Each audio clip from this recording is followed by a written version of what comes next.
you guys asked for a final review on the Uniden 885. I just started it, so it's loading. Oh, there it goes. So that's where I ended up putting it. Obviously, it's not the most ideal spot, but these types of vehicles, there's not a lot of space. I would have liked to have put it there, but there was objections from the rest of the family. So anyways, I put it down here. It's actually out of the way. Keep in mind, guys, this is not, it's a family car. It's not the skip talking, ass kicking radio. It's mostly just using local around the town, and to have a single radio that's a police scanner. As a local only, radio, police scanner built into one, awesome. Thumbs up. I think it's not the radio that I would run, but based on the requirements of the installation, it's about the only choice out there. So definitely has its cons. In terms of the scanner works great. The radio communicates fine just around town. It's not a skip talking radio. My wife and I can use it around town, and it works fine. Maybe I add a foot warmer someday. We'll see. So just to kind of stand back here, it's just down there, and believe it or not, when you're driving, it's actually not that bad. So this is my thigh here, where I'd be operating the gas pedal. It's not gonna hit anything, like interfere when I'm driving, and you can actually still see it. And if you got to operate the squelch or the volume, it's right, I'm blocking it with my hand, but it's right there. It's actually not that bad. The mic's just in here for now. I just put this in, and I'm not going to use that. I just kind of want to get through, is this going to be okay? So overall, I'm happy with the radio. I can actually hear you on SDR, man. The Uniden shortcomings are the I'm just gonna turn that down while I'm talking. The cord, can't see it because it's all tucked away, but the GPS antenna, it comes with telco cord, just regular like 6-wire telco cord. Not long enough. They don't give you enough telco cord. The bracket, a lot of the like strikers and stuff, they use the rubber washers that stick to the radio. Trying to mount that up and get the rubber washers in place with a single washer and trying to float that between the radio and the bracket is next to near impossible. So the materials supplied for the installation, I'm not overly impressed with. The operation of the radios is great. I just wish it came with more cord. No, that's my dog. She like saw the door open, thought she was gonna hop in. So yeah, I'm not impressed with the amount of cord that they give you. What are you gonna do? But the radio itself, to have a single radio for local communications, in which it does the job just fine, it's great. It's not a Galaxy or a Cobra 29, but it works. And the scanner part works, and it's all one box. The software is free to program the scanner. As you drive, the GPS will update the database no matter where you drive in the US, maybe Canada, maybe Mexico, don't know. And it picks up P25, simulcast, all that stuff works. We have P25 simulcast systems up here. It all works. I just have it scanning police and fire, not ambulance and DOT, because I don't really care about listening to DOT, but if I wanted to, all I care about is police and fire. And and the cord that comes with the GPS antenna, they give you, I hit it over there in the pillar.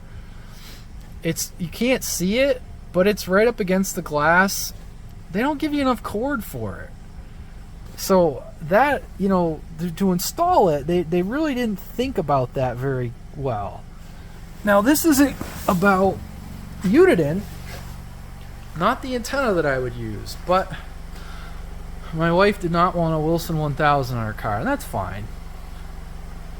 So the amount of cord that comes with that President new, it kind of looks like a car radio antenna, so not many people are going to give it a second look. The amount of the coax that comes with that is not long enough. This is just a Nissan, what the hell is this, Versa? No, it's the Nissan Rogue. It's not a big car. There's not enough cord to reach the radio. So that's not on Uniden, that's on President. And the antenna, which they claim is pre-tuned, is not. It was tuned for channel 40. I had to cut the cap off and add an inch of wire. Doing a little research, there's another company called PNI that makes an antenna that looks just like this, except the cap is adjustable. It has a tunable tip like the Fire Stick. So I added an inch of wire, and now the SWR is fine. So not enough coax. Like I said, this is fine here. This will probably eventually go away. That's just temporary. I put a right angle connector and I may try to get one for this. I may have one inside. I gotta look. I was trying not to have things protrude, but we just didn't really use this pocket, and it's not going to hit anybody. It's actually in there enough that it's not an issue, but we weren't really using that space. And like I said, I would have put the radio here, but my wife didn't like it. It didn't interfere with the glove box, but she just didn't like it, which is fine.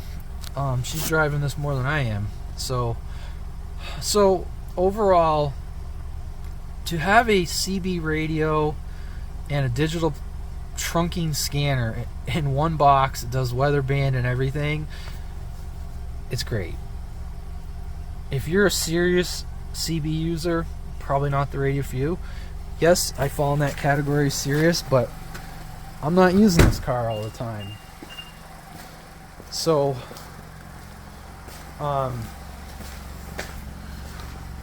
but for a radio just for local communications around town, it's good. And for a scanner, it's good. There's just some things that I'm not in love with, but there's things that it does that no one else is doing. So, and these were like the price. I haven't checked in a while, but when I bought this, the price had dropped quite a bit on these, so that's why I grabbed it. So with that in mind, guys, if you can live with the shortcomings that it's not going to be a powerhouse, skip talking, cranking loud CB radio, it's good. If you want to have a scanner and a CB in one box that does trunking, it's easy to program. Like, you don't have to, you take the SD, I'm not going to do it because it's running, you plug it in your computer, and you just hit a button to load the database, and that's it. You don't have to know how to program a scanner, so it's real easy. You know, the downside is that when it stops, I turn the volume down, so it'll tell you it's police. Cut my knuckles a couple times, it's cold out.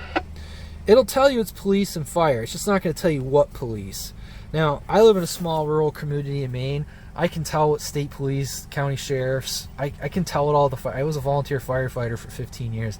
I know what all the fire departments sound like. And you can kind of tell by listening to it. So that is the downside, is it's a little dummied up on the scanner side. It's just going to tell you police or fire. So it's fine in that regard. You know, so you'll see it'll say police. Right now it's scanning. And you can program the priority. So if the CB's going, I don't remember how I have it set, the CB will not mute, but it'll have the volume on the scanner and then put the CB at full, and you can flip that. 144. If the scanner comes through and the CB's going, it'll have the CB and put the scanner through. I don't remember how it's set, but you can change that. So that one of the conditions is not that any contact or return to that's Evergreen Valley in 82 mile in Stone. That's P25. And it's doing a look back, that quick blip cutout, as I have the weather band alert on. And what that's doing, it's looking back. If you've ever used a scanner with priority channel, you'll hear it when people are talking. It goes. It's quickly looking back. So that's what that cutout is. Some people might find that annoying, but it's not a defect in the scanner. And I could turn that off if I wanted to. So anyways, there's my review. Thanks for watching.